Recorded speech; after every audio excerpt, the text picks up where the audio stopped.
everyone, and welcome to another episode of, I hesitate to call it Danswers, because the host of Danswers, Danny O'Dwyer, had wisdom teeth surgery a couple days ago. He expected he would be feeling good by today, but he is in bed, has barely gotten out, so it's just going to be me and Nikki Glaser here. Nikki, how you doing? I wanted it this way. Yeah? Yes. You weren't a fan of Danny last time. Not a fan. No. I love Danny. I'm sad to hear he is bedridden, but what a pussy. Oh, Danny's a giant pussy, yeah. Giant. What happened? Have you had your wisdom teeth out yet? I did in college, I did. Yeah, me too. And I was just ready to go right out of the gate.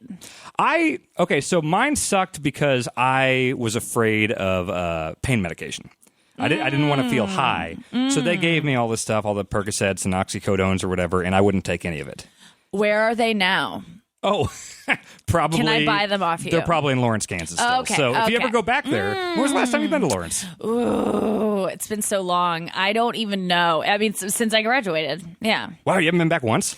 Yeah, and actually I didn't go to graduation. So since I turned in my last homework assignment, I don't know, since I moved. Yeah. Okay. I went back like a year ago. It's mostly the same, the Mass Street thing. Like most of those bars that we went to mainly, they're still around. Yeah. All those shitty, Brothers and Quintons and all that stuff that's still around. Interest. I don't know. I just don't care. I mean, I would go back if they would have me perform at the school and pay me thousands of dollars. Of course, yeah. There's some nostalgia there, but I wasn't like. Other than I worked at Aladdin Cafe and I would go visit there again. But every time I go to Kansas City, I just there's nothing that was like, oh, I want to go drive 45 minutes to go see Lawrence, Yeah, and I think most of the people that have those really strong feelings about Lawrence are the people that got way into like the college basketball stuff and all that. And I don't remember you ever talking about that. I never gave a shit about that stuff. Nope. It drove me nuts how when I lived in the dorms, the team would lose, and like guys would be throwing chairs through windows, and girls would be crying. And I just, are you guys fucking kidding me? Yeah, it's insane. There, I'm sure most colleges are obsessed with their sports, but KU and basketball is fucking nuts. Yeah, that's the reason I came to KU is because my freshman year I went to University of Colorado Boulder, and then I visited my friends who all went to KU. My high school friends all went to KU, and for my spring break at Boulder, I went to KU to visit, and KU was in the Final Four, and we won some game that was like very important, and it was fucking nuts. On Mass Street? Yes. Yeah, I still have tons of pictures from that. It was amazing. It was the best time of my life. It was just like so fun. Everyone was like, it was mayhem. I think it was like the biggest party I've ever seen in my life. People were just running around, and it was such a celebration. And I was like, I'm gonna come to school here. Like that was my deciding factor. And guess what? It never was that fun again, ever. Were you there? No, you were gone by the time they won the national championship. And quick step back here for those who haven't heard the last episode or don't know our history. Basically, we went to college together. We met Dan in and I are old friends. 04. We met at a house party in Lawrence, Kansas, and we can get into that the a little rest later. Is history. 04 was it? I believe so. Okay. House party it was at that big house at 15th in Louisiana. They would always have those 4 or 5 keggers. Yes. Yeah. I remember it was like where we met in the house, but I don't remember where the house was. Right. I just remember because I used to party there all the time. I knew some people that lived there. Okay. So, yeah. I don't know what brought me there that was night. The party house, I think. It was destiny that brought me there. But that Final Four thing you're talking about. Yeah. I know exactly what you're talking about because as someone who didn't even watch the game, didn't give a shit about basketball or kind of sports in general, it was such an insane thing to see an entire downtown area and everyone's so happy. Like people were like high-fiving cops and stuff. Nobody was causing trouble. Like it's joyous. Yeah, you could sprint up and down Mass Street and people were holding their hands out and you could high-five everyone. And I was jumping in the back of pickup trucks and waving flags and stuff like completely out of the context of the basketball shit. It's like this is just a lot of people having a really good time. Yeah, it was not. There was no like rioting of like it wasn't like a riotous celebration. It was just happiness. It was so. And I was like, I'm going to school here. I just know it. And so I transferred, and then it was never that way again. Because, I think it's probably near, again, not knowing much about college sports, it has to be one of the most insane sports communities out there, I would imagine. Yes. Like, I'm sure there are some like, oh, we're the big football college or whatever. Right. God, so like 08, they actually won the thing. Because I remember the Final Four stuff you're talking about, but 08, they won the whole national championship. And I had graduated at this point and lived in Kansas City, but I remembered how awesome it was. So I did do the 40-minute drive or whatever to go down there. You went over there? Yeah, and I got really drunk during the game at Fatso's? No, the Granada. The Granada had a viewing party. Oh. And that was like the only time I ever went to the Granada. And I got just wasted, like super blackout drunk. And I don't even, there were pictures of me on Mass Street partying with people I don't have any recollection with. I woke up in a fire juggler's house. What? I remember. Like, it wasn't like a thing where I went and like slept with her or anything How do like you that. know that she was, you woke up and she was juggling fire? Or like you Not just like saw in the living room. You saw the equipment? No, I woke up the next morning because I asked off work, so I just like slept in or whatever. And I woke up and this girl was, I was on her couch. Yeah. And I was like, I'm sorry, I have to be honest. I don't remember what happened last night, what your name. And she's like, oh yeah, you saw me like juggling fire on the street and you were just like, that's crazy. And then we started talking and then you slept on my couch. Oh my so God. That happened, I guess. Isn't that so insane that can happen? That you can have whole conversations just like... Well, you have quit drinking, right? Yes. I saw your special, Perfect, which is on Comedy Central. It's on the website now, too. Yeah, right? it's on the website, it's on the app. You Yep. you can buy it. You can do whatever you fuck you want with it. All right. Yeah. So I watched it over the last couple of days. Congrats on that. That's amazing. I'm sorry it took you a couple days. Well, I watched stuff at the gym, and I do 30 minutes at a time. I'm kidding, Dan. It was so good. funny. Thank you so much. Yeah. Because the thing you said to me at that house party when we first met is, we probably told it on the last one, but I said, I'm going to make it big in the gaming industry, and you said, you're going to see me on Comedy Central. Yes. And then over the years, it was so insane to see, like, I remember I was working at Garmin in Kansas City, and you were on The Tonight Show back when Leno was hosting. Yes. I was like, holy shit. And I remember at one point watching I love stand-up comedy, and I watched some documentary on Netflix, I Am Comic. Yeah. And all of a sudden you show up, and I'm like, holy shit, that's Nikki. What the hell? Yeah. And just as the years went by, just more and more like, Nikki's really fucking doing it. Like, she's really... Like, did you have a moment when you realized, like, okay, this might act... Was it Last Comic Standing? Because you were on that. Yeah. I mean, I think it was always... there was always a part of me that was like, this is going to take a long time. There's never going to be like a break. Like you have to work at this for a long time to get to where you're going to be known for it. So there was never like, I just always knew like that I'm gonna all the little things that I got along the way. I was never like, this is my moment. Like I'm gonna be known. And I don't even feel like that now. Like now it's just starting to feel like, okay, now I'm at the point where I feel like I deserve some of the stuff that I'm getting. And I'm like, okay, good. I'm getting the right attention for the amount of work I've put in. But I always knew that I'd get to this place as long as I kept doing it. And so it makes sense, like I just think it's about, I knew that this would happen.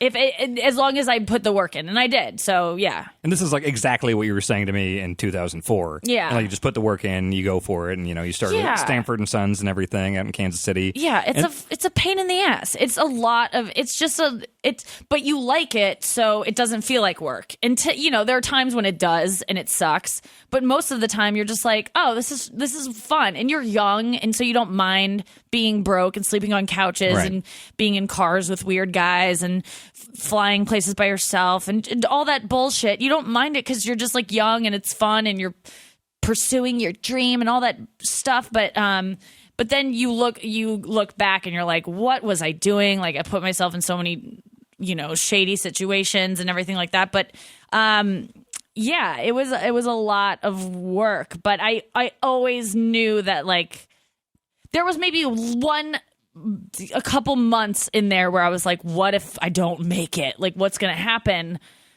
And I was like, I'll kill myself. Like, I don't know. Like, that was kind of it. Like, I was like, if this doesn't work out, then I'll just not, like, I don't know what I'll do. So there was never other thing. I think I remember meeting up with you in LA years and years ago. This is back when I was a Game Informer. There were a couple times. There was a time I just randomly saw you on the street in front of UCB.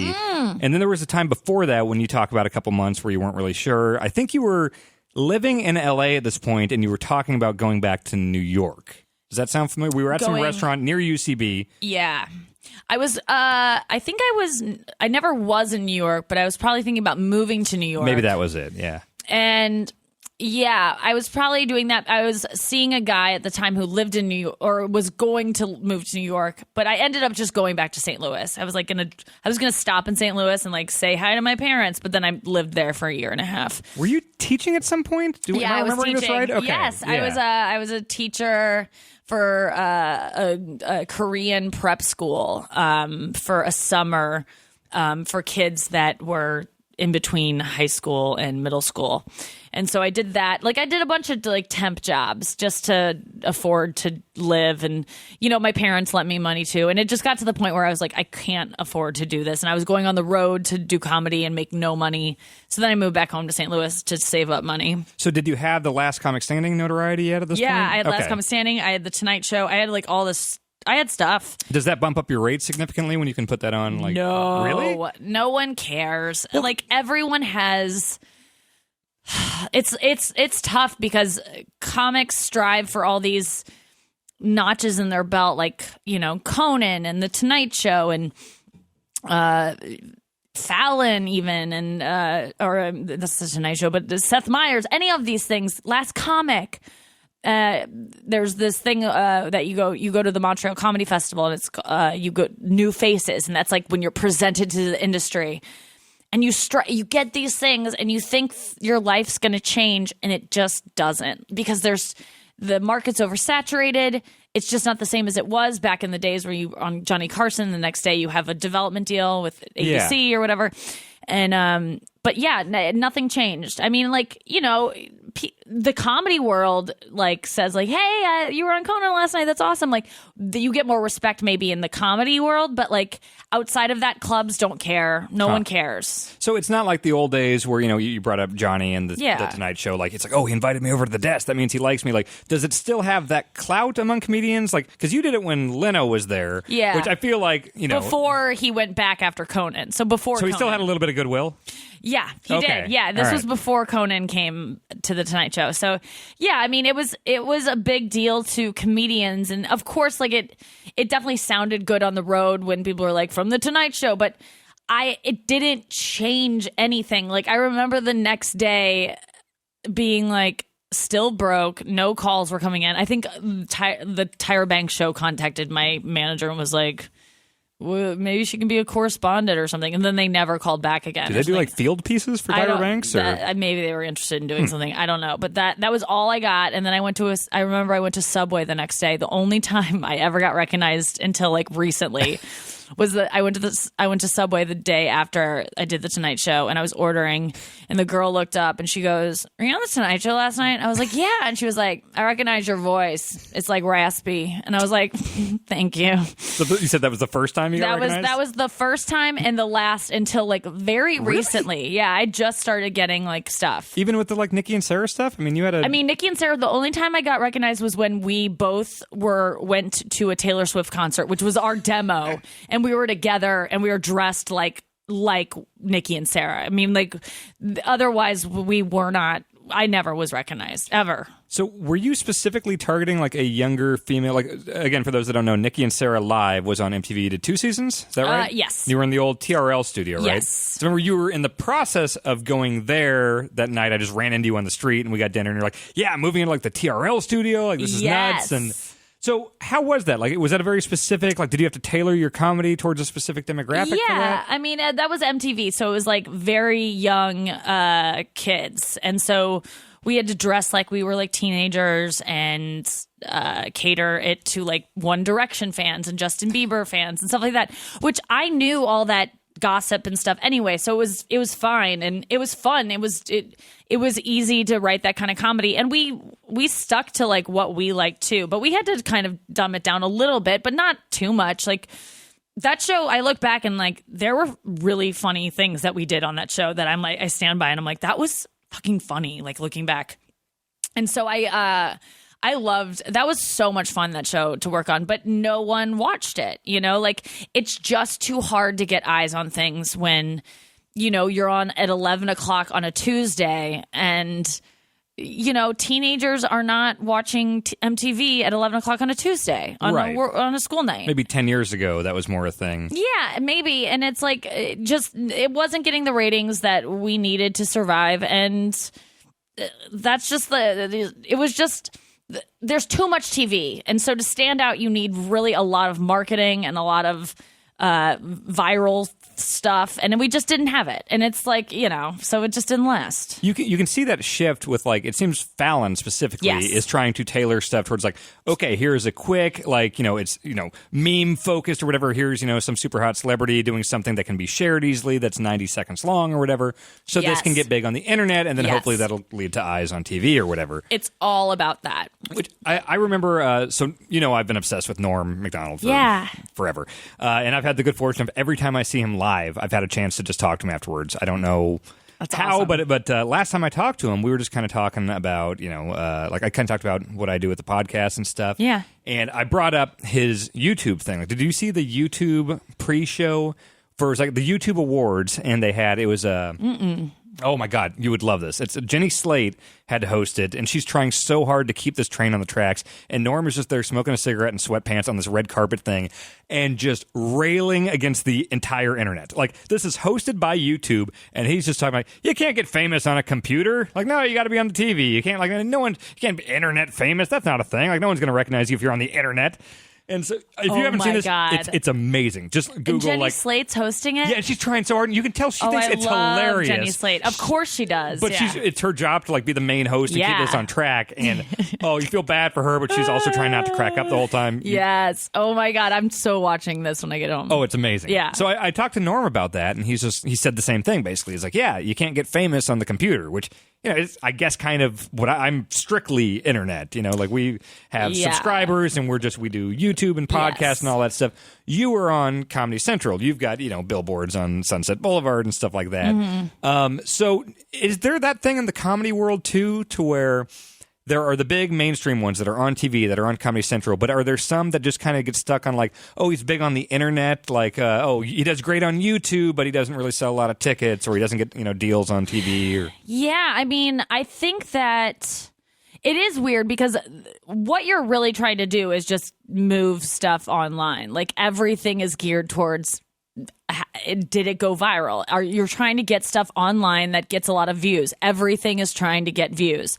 And so the show, the linear show that exists on TV, ratings don't even fucking matter anymore because no one watches TV.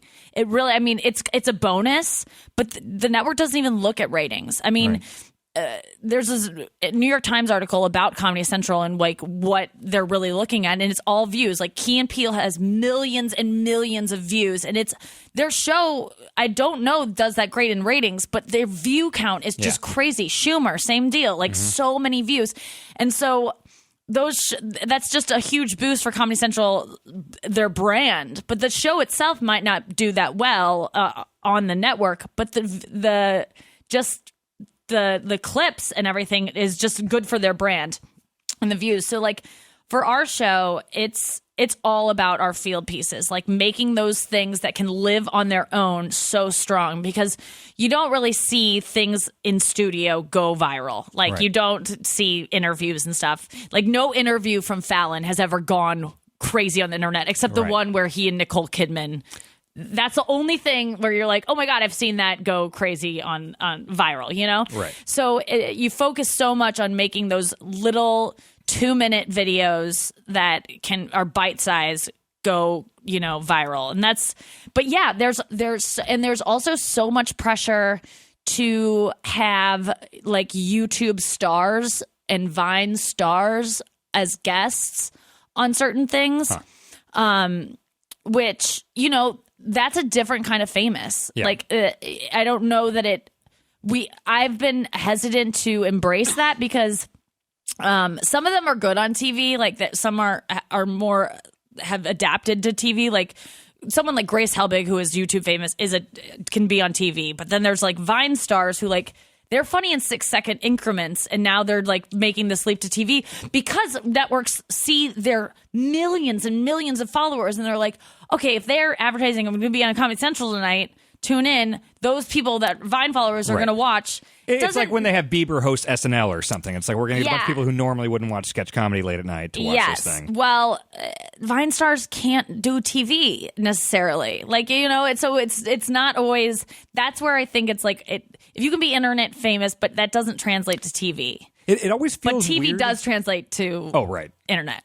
Well, it always feels weird when, because like in my industry, in the gaming industry, we're seeing the same thing where it's like internet famous, like, YouTubers and stuff like that is kind of the big thing. And you're seeing less and less traditional websites like us and these big places like IGN and GameSpot and all this stuff. Mm-hmm. So like every once in a while, like Colbert will have have you heard of PewDiePie? Yeah. So yeah, he's got more YouTube subscribers than anyone. Like anyone. Yes. Like, name the top celebrity you can think of, he's got millions and millions more than them.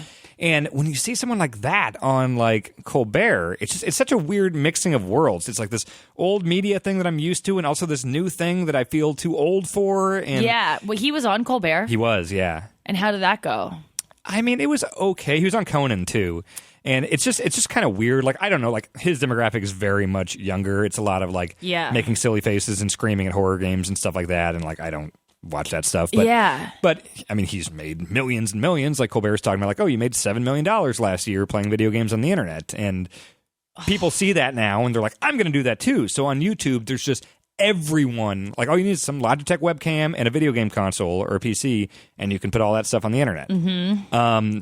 So it's just a really weird time for our industry, and I'm sure for the TV industry. Yes. Like, it's exciting. It's fun to see where this all goes.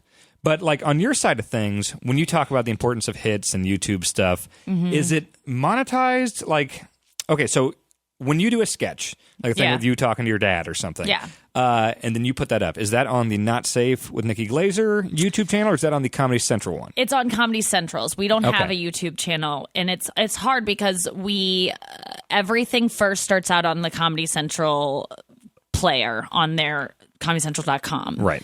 And which is hard because that has a lot more ads, and it's not, YouTube is just easier, but it's harder to get clips on there. I think we get one per show. Oh, okay. Whereas all of them end up on comedycentral.com. Oh, so one per show on YouTube. Do you get to pick which one? Like, this is the best one? Yes, okay. But sometimes we don't know which one is going to be the best one. And so we change it at the last minute and stuff. It's very difficult to like predict which one is going to move, because sometimes we think, oh, this is going to be the one that's going to go, and then suddenly the other one starts getting more views and we're like, quick, switch them, and then that we don't get the views from the Comedy Central like it's really frustrating.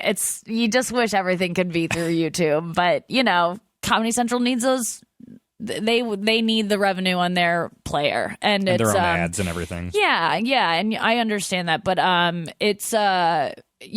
those views fucking count. They really do. And Snapchat is huge. Really? Snapchat is the big one, man. How do companies make money on that? Because that's one thing. Like the video game industry hasn't really gone into Snapchat that much. Like they have Snapchat Discover, which is like each there's different channels have a Discover page, which is like they have 10 different slides that they have where they can have content on each slide.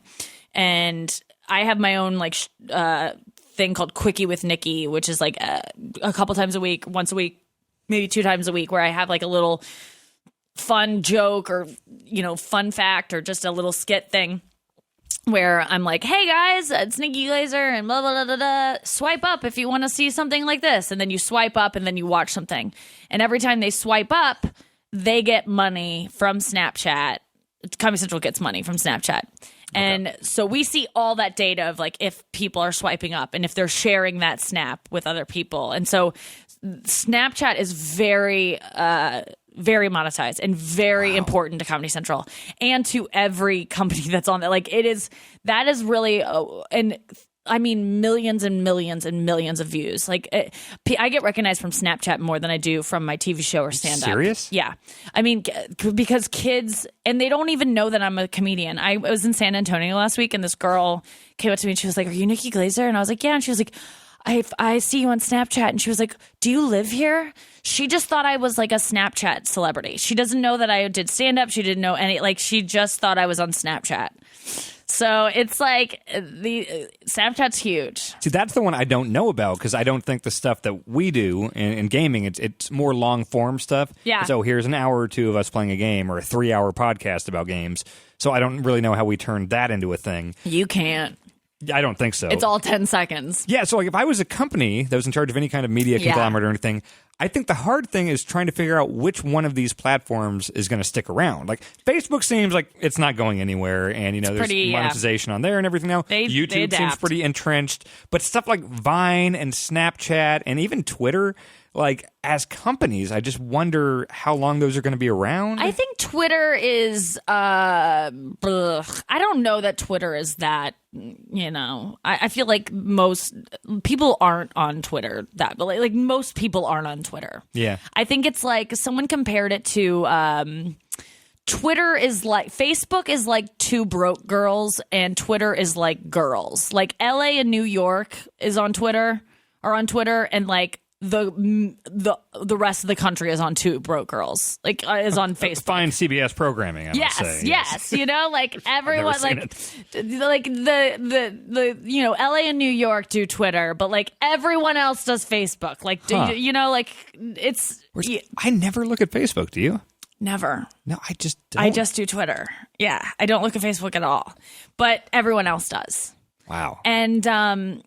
And it's not like I'm too good for it. I just like my page has gone to shit because I've let too many fans in. Oh, right. And now I'm full of fans. Did you do the public page thing? But then I did a public page, and now that I don't even run that because like my publicist runs it, but like now they don't even run it. Now my assistant kind of posts stuff on it, but then my personal page has too many fans on it to put personal stuff. So now I'm fucked on both ends. You close down the personal one. You do a clean new sweep. Personal one. You could do that, and then just cherry pick who you want to actually be on there. Okay. Or you just do a clean sweep, get rid of them. I did the thing where I didn't allow friend requests from fans, but I allow them to follow.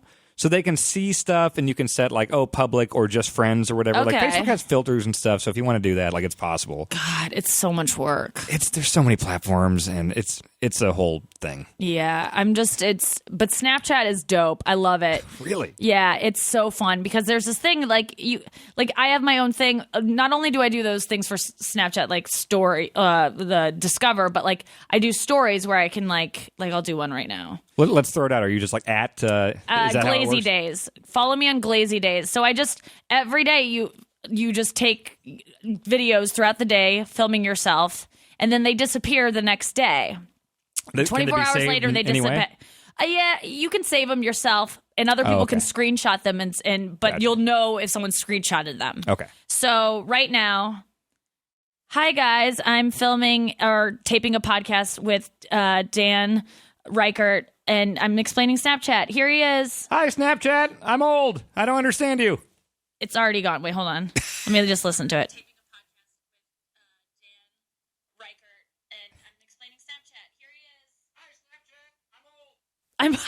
That's perfect. Sure, I'll take it. Yeah, so then I'm going to post that, and then 24 hours from now, it's going to disappear. But for now, that's part of my story today. So all the people that are following me can see that that's what I'm doing right now. Okay. And all day, I just write things, and sometimes I get, I just, talk into it and tell them what I'm doing or what I'm thinking, and it's and they can't comment on it. That's the best part. There's no comments. There's no likes. No one can say shit, and that's the best part because I'm so tired of people commenting on everything I do. Well, is the comedy world something that's going on in the gaming industry is that there are certain toxic pockets of the community where it's just camera just fell on the studio here, where they're just vile and very mean towards certain people in the industry. Yeah. In the comedy world and in Hollywood and TV, is it as toxic or is it just the typical idiot internet comment stuff? I mean, I think it's probably typical. I mean, just being a woman on the internet is just awful. Yeah, is that across the board? That's not just the gaming industry.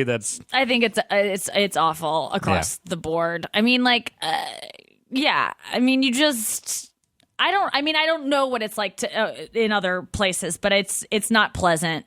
It's just mean, and a lot of people are super nice, but they're you just block them, but it's so hard not to engage sometimes and just be like fuck you and and just be like, I'm sorry for what your mom did to you, or just say who hurt you, whatever. You just write stuff back to them. But people are just trolls, and it's why? What are you getting out of this? And and a lot of just disgusting things. A lot of people just saying I could jerk off and laugh at the same time at your special, and they think that's a compliment, which. it's just like just gross stuff like that constantly, where they're just like, a lot of people think because I have a sex show now that they can just say disgusting things to me, which they're just idiots. I mean, I think they're trying to be nice. I think they think that that's joking with me on my level. So they're just ignorant. So they think like, oh, she'd appreciate this kind of humor. Yes, because she talks that way. I'm going to talk that way to her. But it's just like, you're a fucking man who like, you're not allowed to talk to women like that because you're a guy. You're capable of rape. Like that's like, then you just can't do that. Like people are just stupid, and I think that's more of the problem. But then there are some guys who are just like fucking mean. Oh yeah. And then they like, they'll compare you to another female comic because they're always going to compare you to another female comic because God forbid they compare you to a male comic. But and then they have to tag you with her in it, and they'll tag the person. Like if they insult you, they can't just put you, like they can't just like say, hey, blah blah blah, you're way better than Nikki Glaser, and just write Nikki Glaser. They have to at Nikki Glaser so I see it. It's like, just write my name. Like I don't need to see it, but like that shit. It's just people are cruel. It's so weird because the internet can simultaneously be the greatest tool in the world for people that want to make it in some form of entertainment. Like I think both of us have made good use of the internet to further our careers. But when you do that, when you decide that you want to put yourself out there, you really got to like take the good and the bad with that. It's like, all right, I can promote my stuff, I can promote my show or my book or whatever, but also you're putting yourself out on this very public platform. So if you're not willing to do that, it's like, the internet might not be the place. No, it really isn't. And it's just like, one guy just kept begging to send me money, which sounds great. Like, it sounded great at the time. I was like, oh my God, yes. Because it was a while ago when I wasn't like doing great. And I was like, oh my gosh, he just wants to PayPal me money and he doesn't expect anything. It was on Facebook. And he was like, and my boyfriend was like, I don't think this is good. And I'm like, he doesn't want anything. I made it clear. I was like, you get nothing for this. Like, I won't give you tickets to shows. I won't hang out with you. I won't ever do any. No pen pal situation. Yeah. No. You don't like, make sure that you understand there is no exchange for this. Like, you just want to give me money. You just want to donate to me as a comedian. Was it substantial money? Did he give a number? $300 a month. Okay, yeah. I was like, all right. So cable, utilities, all that stuff. And my boyfriend was like, don't do this. And I was like, yeah, you're right. It is like weird. So then I was like, you can donate to a charity in my name. And of course the guy didn't want to do that. Of course not. But the guy would not stop asking me to do it. And then I realized that there's a fetish called like financial domination. Yes, I just read an article about this actually. It's so we're like, it's not even sexual in nature. I think it's a just kind of like submissive thing or whatever. Where it's like, oh, I just feel like, oh, my power comes in my money, and by giving that up, I'm submitting. I mean, I'm sure they jerk off to the thought of it. There's something any sexual fetish about it. involves jerking off, right? It is sexual. I guess for jerking off, it's inherently sexual, right? So they're like, oh, those shoes, or I bought those shoes. At what point do you do? Is it when you send the PayPal? Like when you hit the send? Is that when you start jerking off? I think it's like when you see on TV, I like have the earrings or something. It's like, I bought that. Maybe. I don't know. I think it's something we're going to like cover on my show, because it's like, because I just couldn't understand, why would this guy want to send me money, and why does he keep bothering me every time I say no? He's like, hey, can I please send you money? I'm like, what the fuck? And this guy doesn't seem like he has a lot of money. I look at his Facebook and I'm like, he looks like he just he's a nice guy who lives in Indiana. He's not like a creepo, like, but he's just into this. And I just want to support his fetish. And why can't I? Why won't my boyfriend let me? With the nature of your show, it seems like you have to go in some rabbit holes. Like I watched when you, before your show actually went on the air, you did a Periscope where you tweeted out like, hey, everyone, send me your favorite porn. I was like, oh, okay, because you said you were going to Periscope your reaction to it. I was like, all right, I got to see what the hell people send. And it was just your face. You weren't showing the porn. But the stuff you were describing, like it was so the bee thing was particularly... that was terrible. Someone put a bee on a girl's clit. They like took a live bee, and had tweezers and like put the bee on a girl's clit, and it stung the girl's clit. That bee died that day. Oh, I guess, yeah. Yeah, that's how that works, isn't it? That's what's happening to our bee population. Oh, wow. Was the girl enjoying it, or was this supposed to be? I think she like wanted the pain. I don't think it was like against her will. That would be some fucked up shit. I think she was like in on it. Another one, oh my God, I did it another time, and this girl had her asshole like there were people all around her supporting her. Her asshole was like open, like you've seen it, gaping, right? Well, you're just assuming I've seen it. Come on, we've all seen gapers. And so just so gaping. And there was a guy and there was a girl like supporting her, just like, honey, you're good. And they put Fruit Loops in it and then poured milk, and then they started eating Fruit Loops out of her asshole. So was this supposed to be good for the people eating the Fruit Loops, or was this supposed to be good for the girl, or both? Are they into cereal? Just trying to be butt weird. stuff? And then she started laughing, and it started like bubbling out. It was so weird. Jesus. So yeah, that's with the nature of your show. It seems like, we were talking about if you're going to go on the internet, you got to be willing to put yourself out there. When you're going to do a show that has a pretty heavy sexual overtones to it, you're going down these rabbit holes. I really am. I've seen, that was so funny. And then another one was a guy had a mouse trap. And this isn't even porn at this point. Like, I was like, send me your weirdest porn. It's not a porn if a guy puts his dick in a mouse trap and the mouse trap has a pin on it. What? A little push pin on it. That's not porn. That's just torture. But his dick starts bleeding everywhere. I'm like, yeah, that was awful. It was awful. I'm sorry I even put that. I know everyone's cringing right now. I'm sorry. But I think it has to be sexual, like, which I'm fine with people having whatever weird fetish they want, as long as they're not hurting anyone, everything's consensual. Yeah. Fucking do whatever you want. But I have the right to look at it and be like, well, why are you into that? Like, why is this sexual in nature in any way?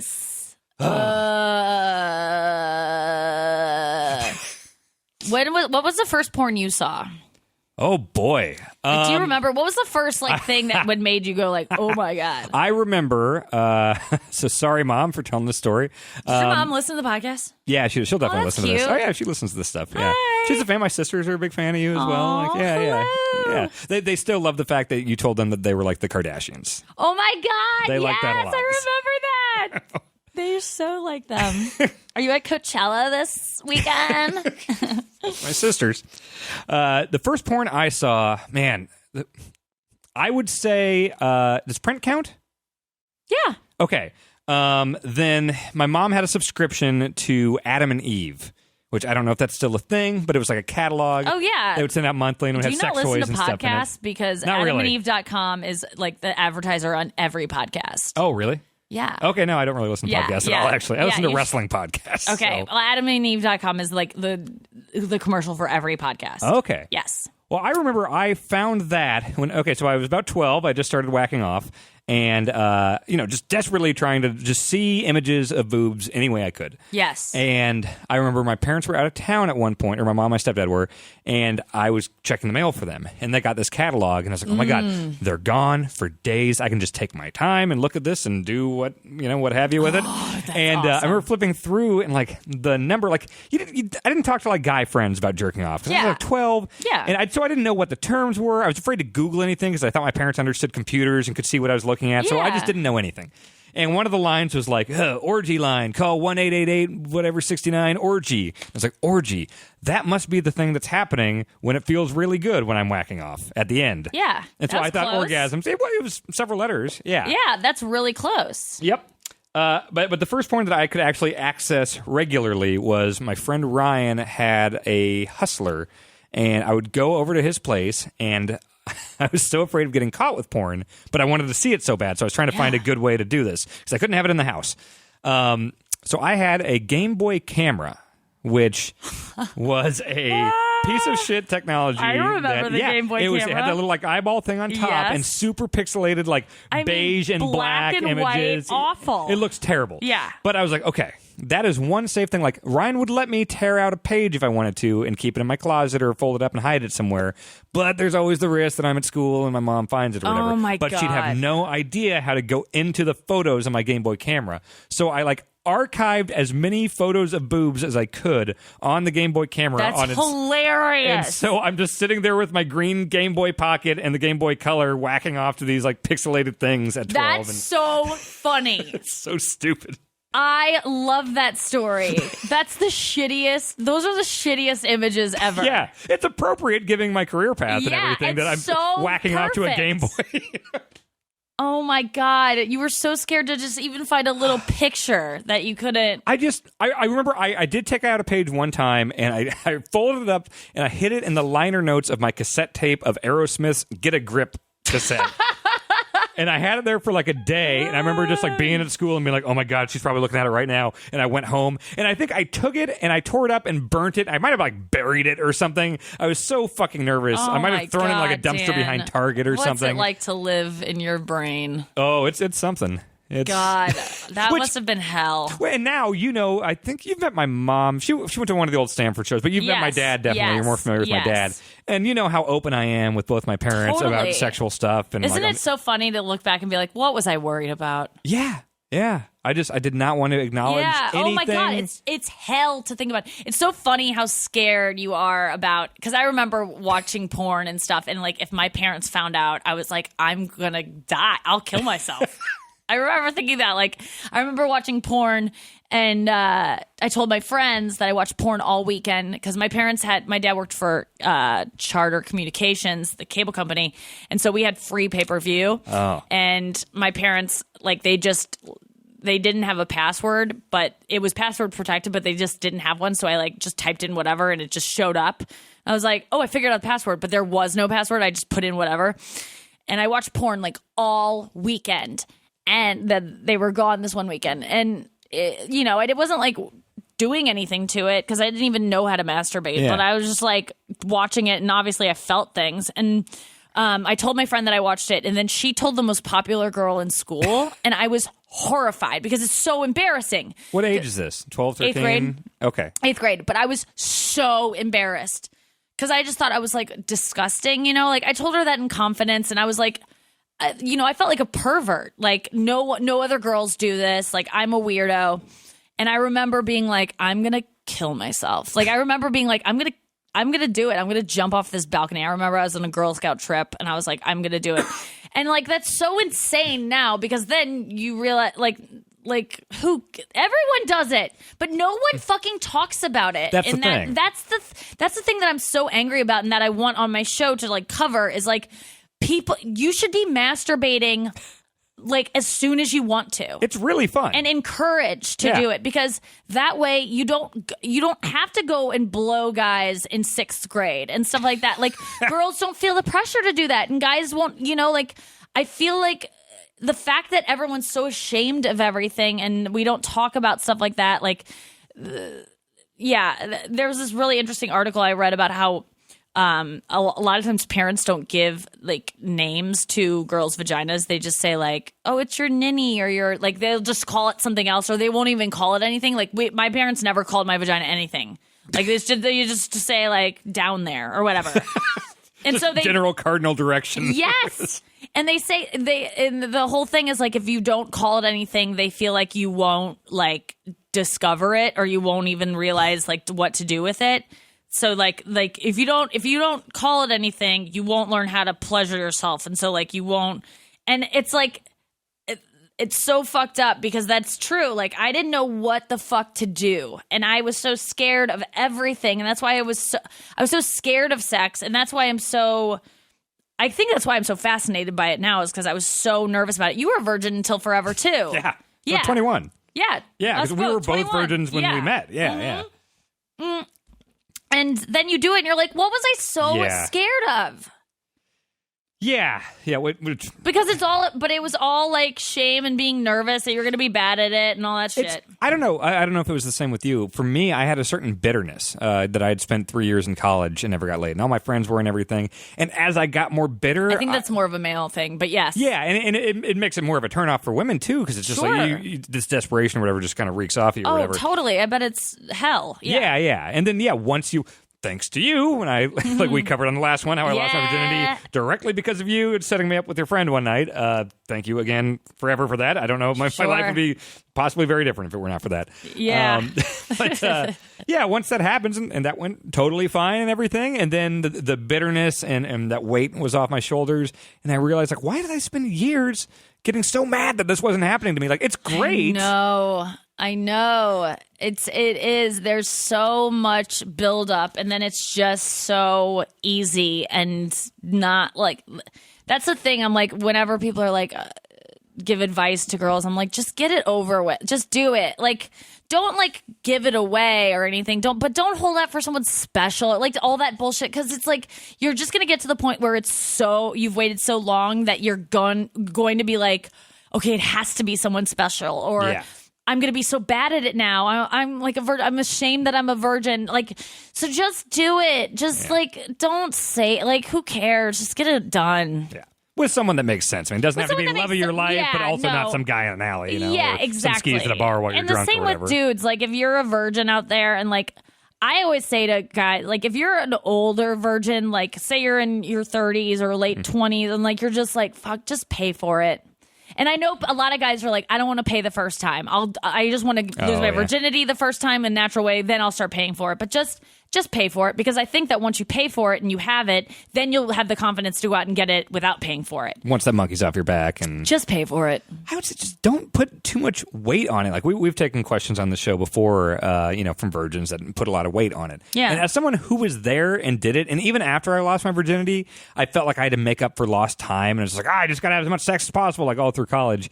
It's not really that rewarding. It's not like when you're doing I did the one night stand thing for a long time. I did the bars and, just all that shit all through Lawrence and stuff.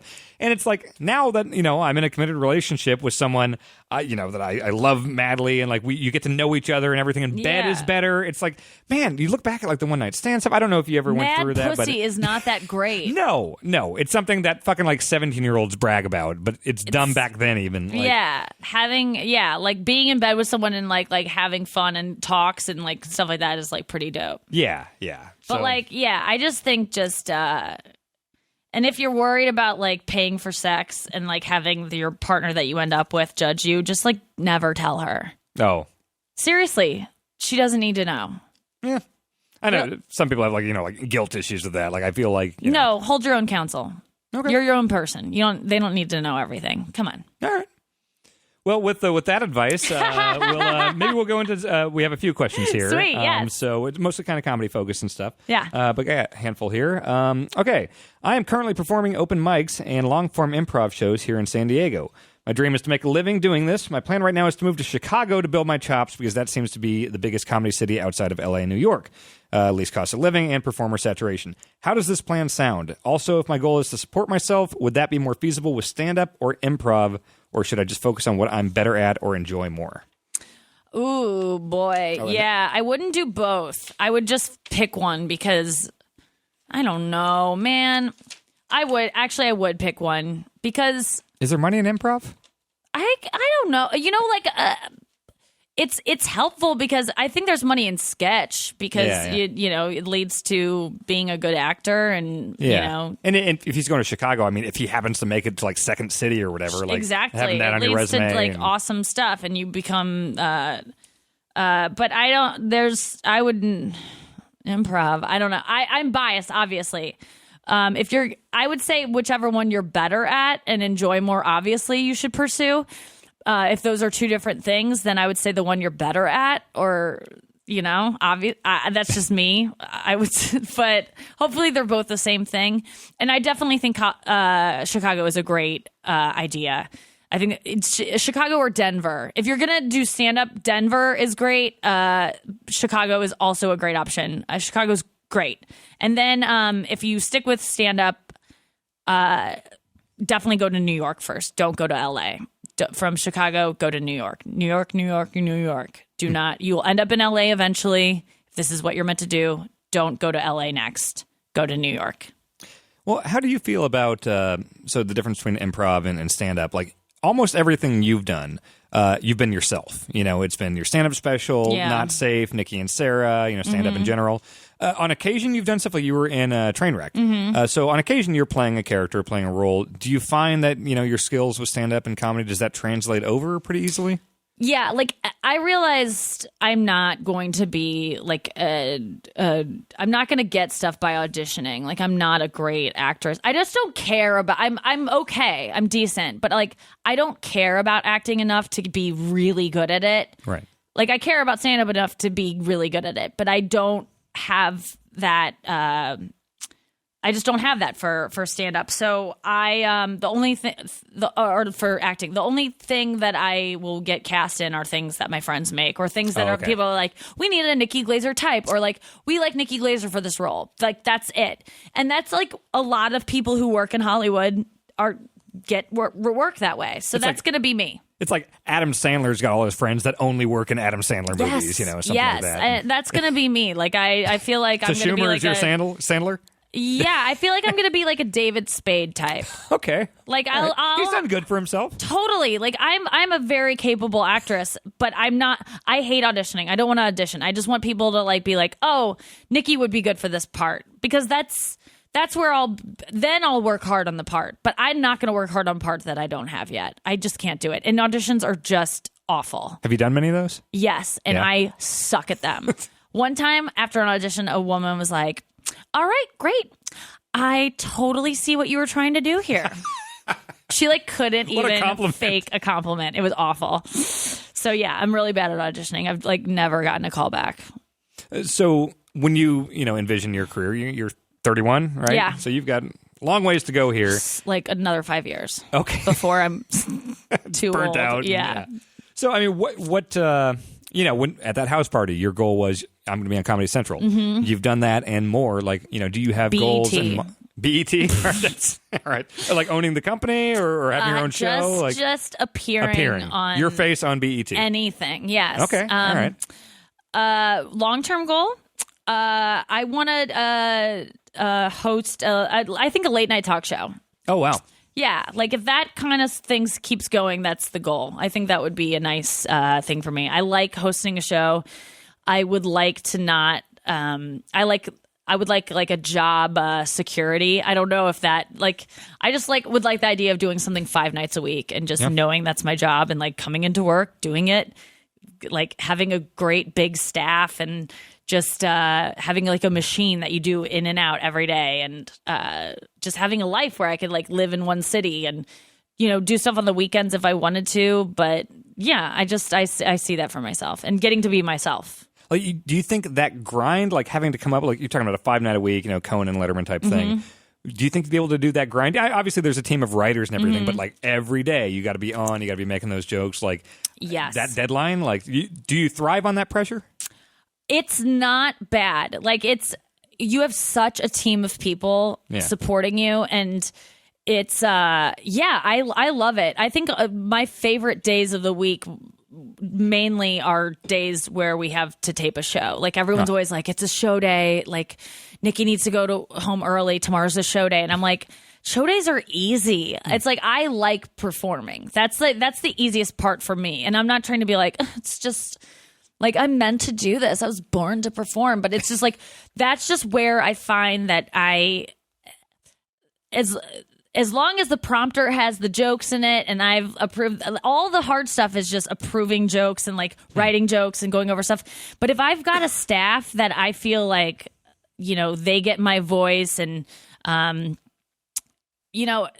you get the right team moving and like the show knows your voice and the show is what you want it to be, then you're like, it's set. And then you can just keep going and like, it would be great. I just see that for myself. It would be fun. It seems like a lot of the struggle of working on a show like that. Like, I read all the books about making SNL, like Live from New York and Jay Moore's book and all this stuff. It seems like a lot of that stress comes from pitching stuff and your ideas not getting like dealing with the network and dealing with producers not wanting to go with the sketch idea or something like that. But yeah, that show day thing, it's like once that's locked in or you've got that sketch approved or whatever. I think I would be, as a host, I mean, I think it would be fucking hard. It's a fucking grind because I know I hear people talk about it all the time. Like, Kimmel is he's made for that kind of work where it's just like every single day. And I don't know what that would be like, but I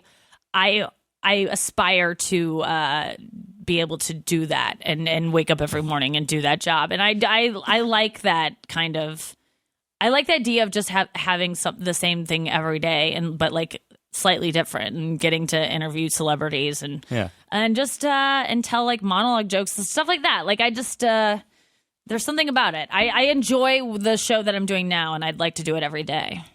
I was just reminded, talking about writing late night, that back in college we were talking about this, and you were asking something about like, do you have any advice on like how to reach out or get a hold of someone in Hollywood or something? Because I think at this point I was doing the like video production stuff, and I was like making stuff with George Clinton and getting like celebrity cameos and stuff. And you were like, how do you reach out to these people? And I told you about, because we were both Conan fans. Yeah. And I looked in the credits of Conan during one show, and this was probably like 98, 99. And I saw Andy Blitz, who is the guy. Oh, who, yeah.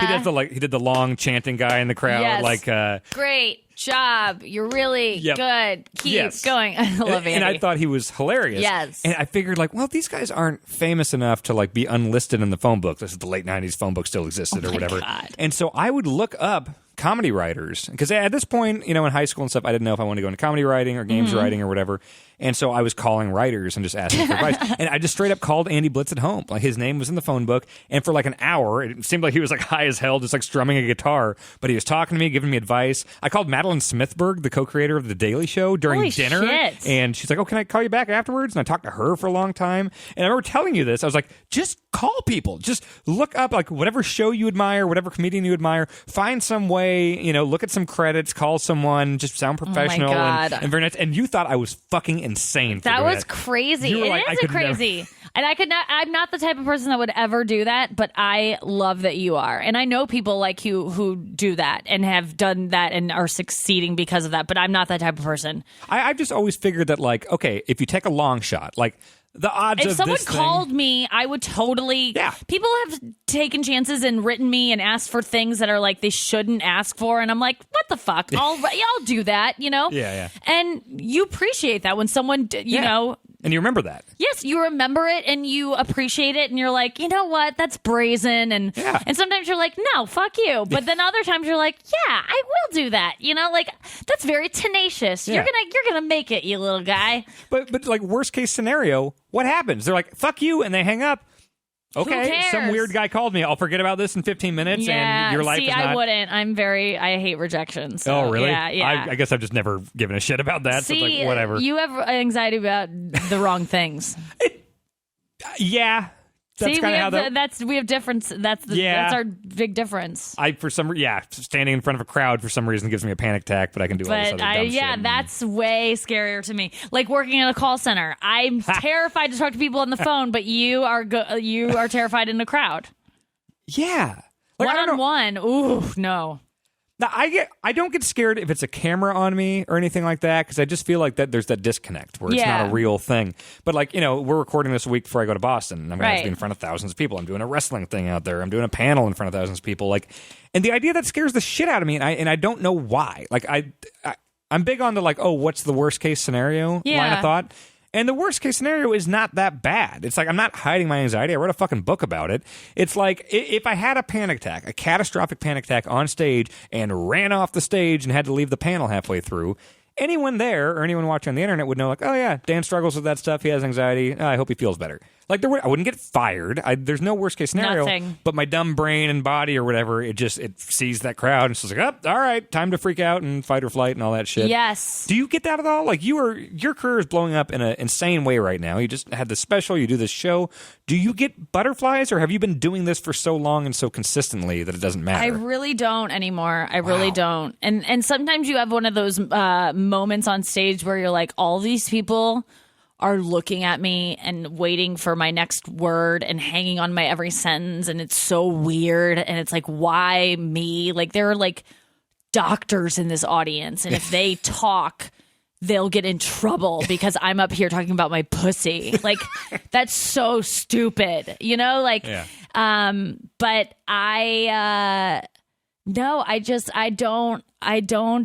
don't care. I don't know, but if you told me to try to sell something to someone over the phone right now, if you had to do the ask ladder at KU Endowment Association again. I wouldn't be able to do it. I would be horrified. Or if I had to cold call someone about anything about Bernie Sanders, I would not be able to go knock on someone's door and anything like that. Wouldn't be able to do it. But yes, I think you're going to be just fine. Well, I envy your confidence with that stuff. I really do think you're going to be good. I think that you need to keep doing this worst case scenario stuff. What is your feeling going to be when you see all those people? Like, where does the anxiety come from exactly? It's there's no logic to it whatsoever. It's strictly just some monkey brain thing going on. Okay, yeah, it comes out of nowhere. Yeah, yeah. Like I don't give a shit. Like I don't give a shit what people think about me. I don't. Yeah. You know, if I did, I wouldn't tell all these embarrassing stories about things I don't know. I know. I'm fine with people thinking I'm dumb. So it just comes from like you can't even trace what it comes from. It's some just deep mental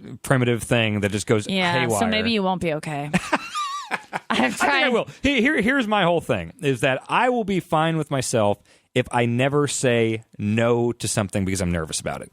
You know, I never say, no, I won't be on that panel. That's great. No, I won't be on that show. No, I won't go skydiving. No, I won't do this thing that I want to do because I'm nervous. I won't go on this trip because I'm afraid of the flight or whatever. Yeah. And I still have never done that. I've never backed out. I've had to leave. Like, I had to leave a podcast maybe about a year ago or whatever because I had a panic attack halfway through. But again, worst case scenario, who gives a shit? You know, like no one else really remembers or cares about that. I beat myself up for it. But, you know. Would you take a Xanax or something? See, I have a prescription for Xanax and I have since KU. I'm really dumb about that. I'm trying to get better about it. I watched too much Intervention on A&E back in college, and I'm like, oh, it's really addictive, and people...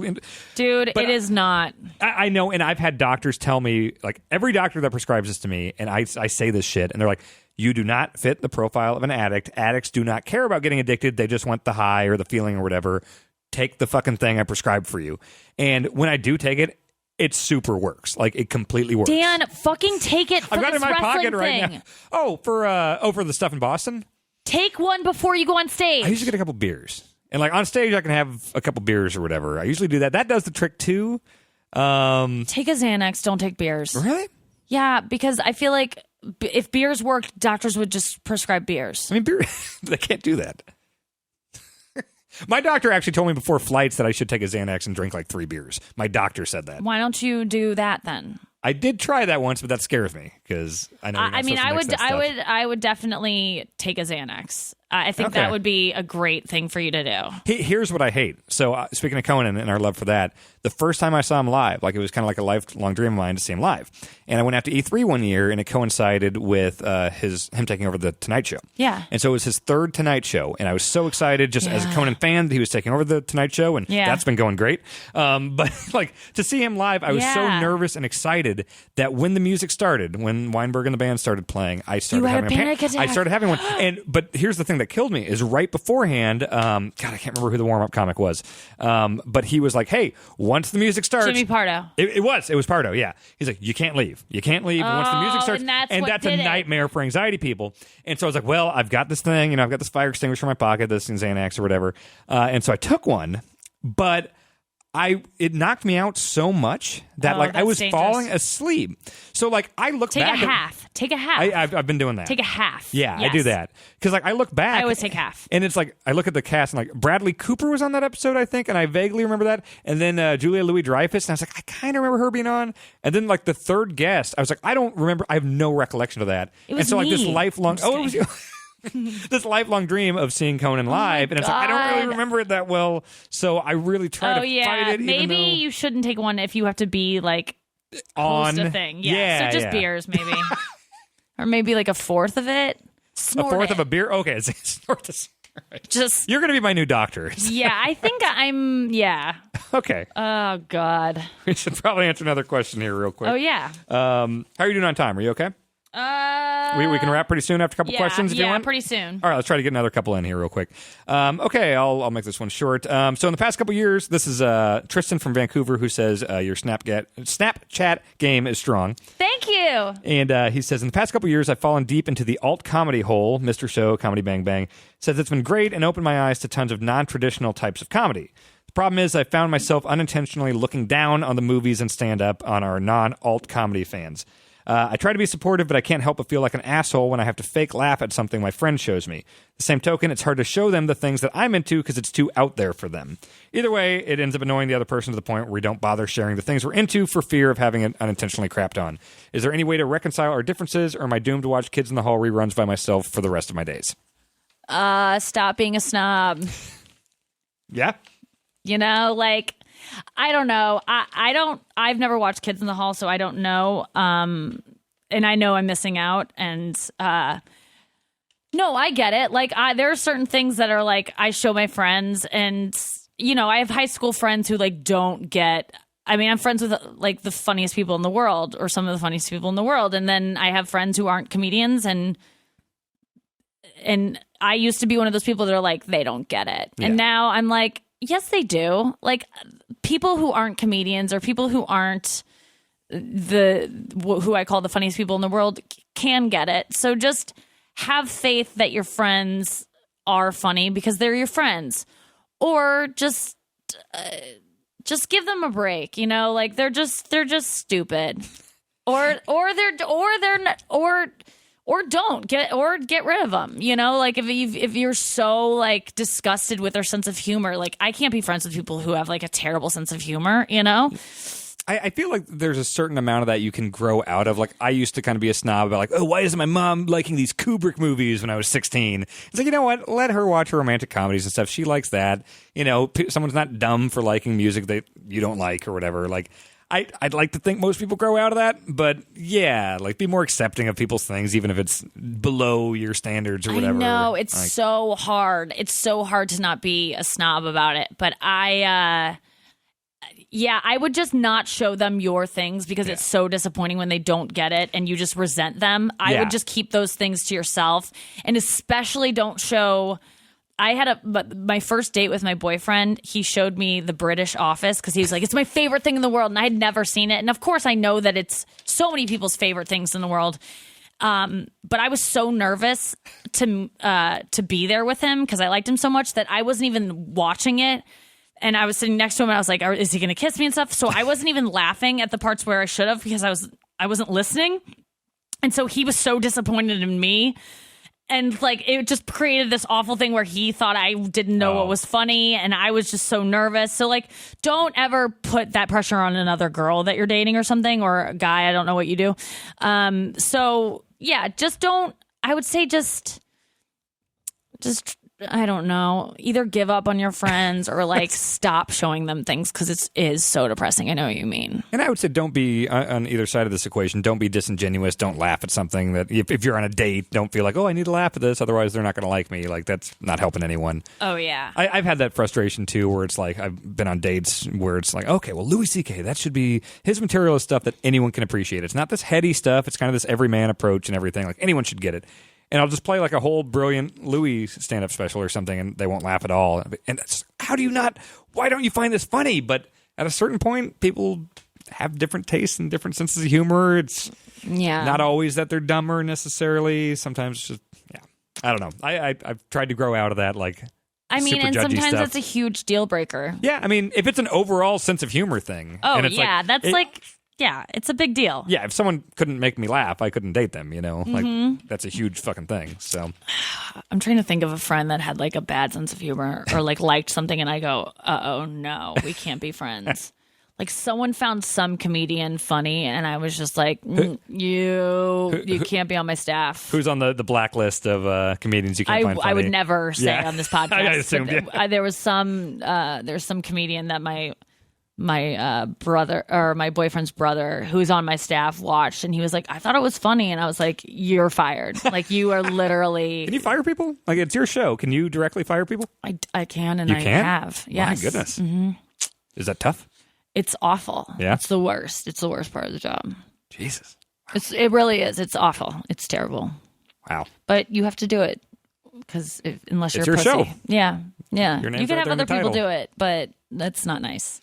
Well, speaking of your show, but yeah. let's plug everything here. We got Not Safe with Nikki Glaser, Comedy Central. It's coming back June 7th with more episodes, 10 more episodes starting June 7th. Got Perfect. Perfect is the special. It is on ComedyCentral.com. It's on the app, Comedy Central app. You can also buy it on Amazon for like $10, I think. And then I have a podcast called the Not Safe Podcast, which will be running now through forever, and it's really great. You should check it out. And I think that's it. And Any social follow me on media, or- Snapchat, Glazy Days, Glazy Days, Glazey Days, spelled like days.